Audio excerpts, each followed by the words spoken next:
The member for Leichhardt. Thank you very much indeed, Mr Speaker. My question is to the Minister for Agriculture and Water Resources.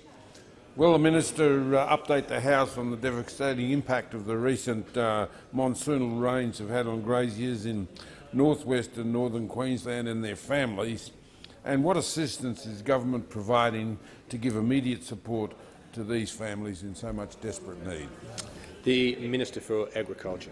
Well, thank you, Mr Speaker, and can I thank the honourable member for his question and interest in these devastating floods. And I visited the areas affected last week and saw the sheer magnitude of an inland sea some 35 kilometres wide. I witnessed stock that was stranded in that inland sea. I witnessed stock that got out of that sea but perished due to the cold weather that came after the monsoon. I was honoured to visit a couple of farmers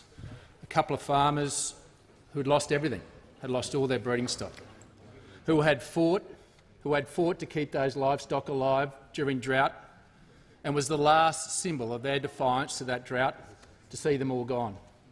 And the stoicism of these people, for them to say that there was some poor bugger worse off than them, is something I'll never forget. They are great Australians. And in these times, we come together as Australians, and we're coming together in all levels of government, leadership from both the state and federal. And it's proud to say that both the Premier of Queensland and the Prime Minister have agreed to make sure that every adult gets $1,000 within those households, those farming households, and $400 for every child to make sure they have dignity and respect in making sure that they have bread and butter on the table. But with leadership, the Premier and Prime Minister have also agreed to lift Category C funding from $25,000 to $75,000. That's due to the sheer devastation of the infrastructure that's been impacted by this amount of water. It's also about making sure we look after those communities, those shires, and putting $1 million into those communities to help them rebuild the infrastructure, the key infrastructure, to rebuild those communities' connectivity. But there's also another important aspect to this. It's the mental health. And proudly we're investing $3 million to make sure there's someone there to talk to. The grief that will come in the ensuing days and weeks is something that cannot be underestimated. It's important that we act together. It's important when you hear about the euphoria that came with the rains in the initial few days and then the devastation of 3 or 4 more days more that wiped out these people's livelihoods.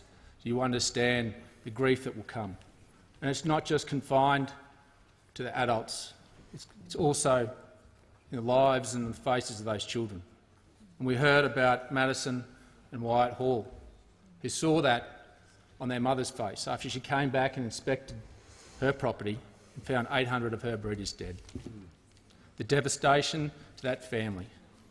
Can I say to you, Madison and Wyatt, please, help is on the way. Do not worry. This parliament, this nation, we will help you.